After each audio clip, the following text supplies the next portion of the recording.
What's up guys, it's Maddie. Welcome back to my channel, All Things Keeper. I'm sorry I haven't been posting in a while. I've been busy and I haven't been really able to come up with video ideas.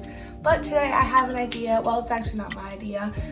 Thank you to Eleanor Myers for giving me this idea to post a video about Noxflares. So today, that's what we're going to be talking about. We're going to be talking about Noxflares, which are a special kind of flower that gets introduced in Stellarlune. I'm excited to talk about this video because there's a lot to cover and we're gonna be talking about what I know. So yeah, let's get into it.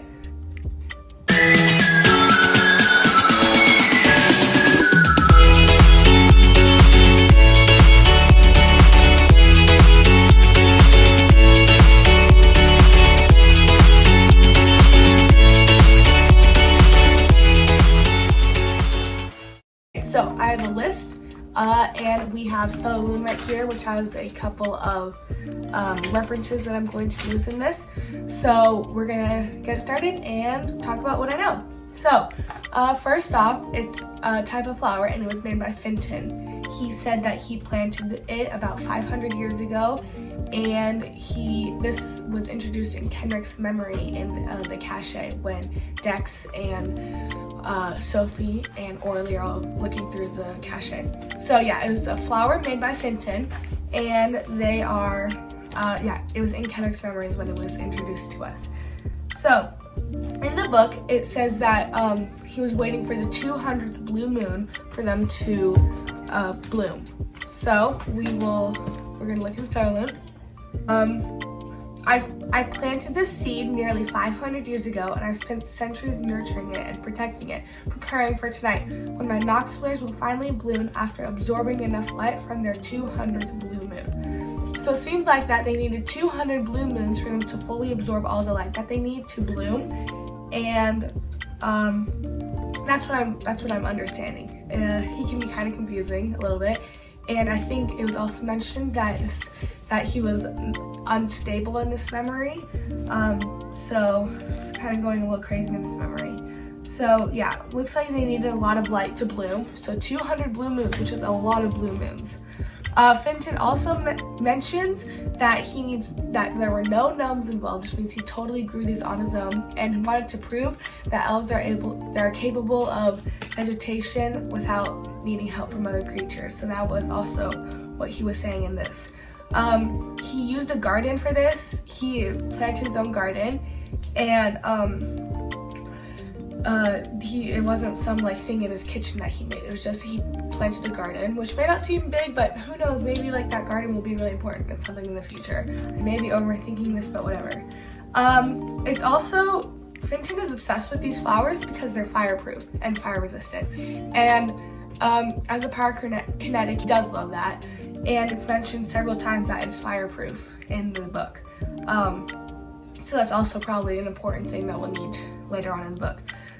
This is also, it's also connected to Elysian. And I wonder how big of a role these Noxflares are gonna play if they, because if Sophie can, I think they found them. I don't remember if they did, but I wonder how big of a role they're going to play if they're connected to Elysian, which, as we know, is a person. So hopefully that they don't get too out of hand, but knowing Shannon, she'll probably write it so it'll get way out of hand and it'll probably be a whole dangerous thing. But it's connected to Elysian somehow, and hopefully it's for the better and not for the worse.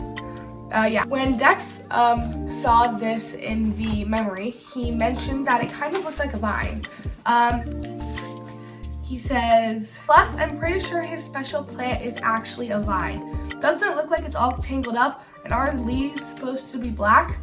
So Dex is looking like it's a vine. So maybe before they were evolved and they grew, that they were in a vine form, and maybe the vines will also be some sort of important feature.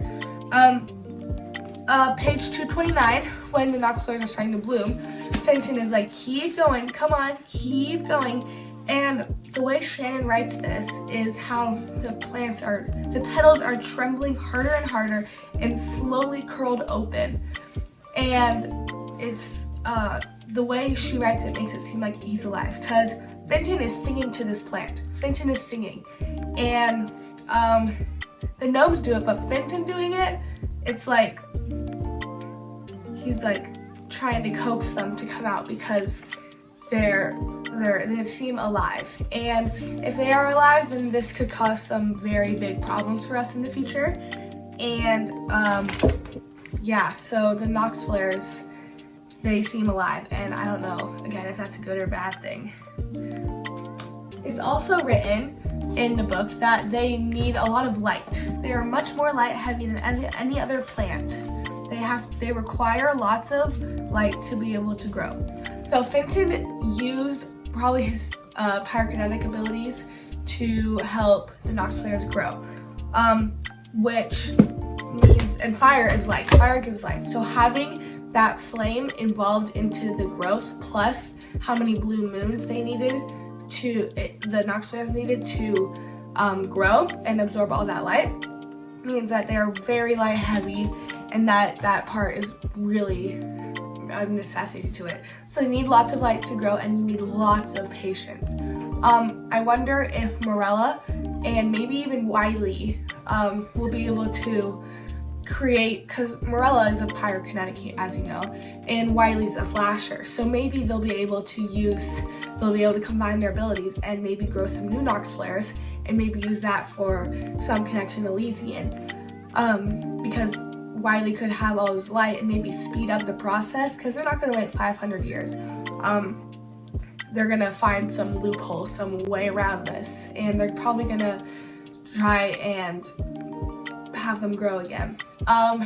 But maybe Morella could use her flames and Wiley could use his flasher abilities to help the Noxflares absorb that light quicker and let them grow very quickly.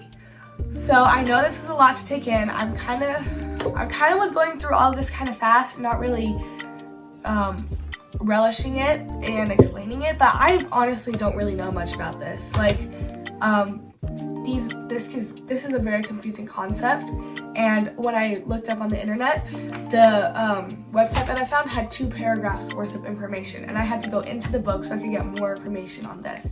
I mean, no one knows really much about this, and so this wasn't really a really in-depth video, but I just kind of wanted to discuss what we know about the Noxflares and maybe see if some new theories could arise. So we'll see what happens. Thank you guys so much for watching this week's video. I really appreciate it, and I appreciate all the support you guys are giving me. We are super close to 230 subscribers. We are 14 away, so let's get that 230 by March. Let's do March 15th and see if we can get there. Don't forget to enter my editing competition, and I'm really, because we have less than 2 weeks to do that, and I'm really excited to see how you guys what you guys decide to do and what content you decide to do. Basically just anything Keeper of the Lost Cities goes. It can be a love, a ship, it could be an action, it can be a character feature, it can be whatever you want, just Keeper of the Lost Cities. Yeah, so again, thank you guys so much for watching this video. Leave a like down below, subscribe, and comment down below this week's Keeper question, which is, do you have any theories about Noxflares and how they're going to play into the next Keeper books? I have the next week off, so I will be posting on Wednesday and I will be posting on Saturday. So I'm going to try and get back into the flow of things a little bit. Again, thanks for watching. I hope you have a wonderful weekend, and I'll see you guys on Wednesday. Bye!